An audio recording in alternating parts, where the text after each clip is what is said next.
Iedomājies vakaru. Bērni beidzot guļ, māja kļūst klusa, viss ir padarīts.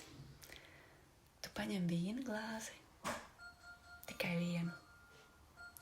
Pirmais malks un ķermenī notiek izelpa. Pleci nolaižas, galva paliek klusāka. Uz mirklīti paliek tā vieglāk, tā sajūta. Viss ir ok. Vai cigarete, pirmā ievilkta, it kā atgrieztos ķermenī, it kā uz brīdi būtu mierā. Vai telefons rokā, scrollē un scrollē, un vairs nejūt to dienas smagumu. Tās visas ir vienas un tās pašas durvis. Ātra izelpa, ātrs atvieglojums. Un tagad iztēlojies kaut ko citu.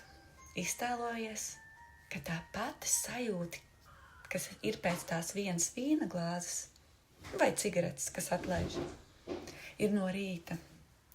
Tu pamosties savā ērtajā gultā, atver acis, un pirmā doma nav smagums. Jā, ir rīts.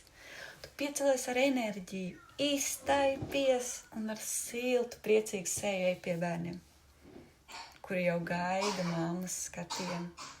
Tu viņus samīļo, tu esi klātesoša. Tev iekšā ir tāds savienojums par jaunu dienu. Tu zini, kas tev ir jādara. Tu zini, kas tev šodien nav jādara. Tev ir laiks sev, tev ir laiks bērniem, partnerim, savai sirdslietai. Nevis uz pāris stundām nedēļā, bet kā dzīves stāvoklis. Jā, to var panākt ar terapiju. Ne ātri, nevienā sesijā. Tam vajag laiku, klātbūtni, godīgumu pret sevi. Bet pasaki man, vai dzīvot kaifā katru dienu nav vērtīgāk nekā tikai dažas stundas nedēļā?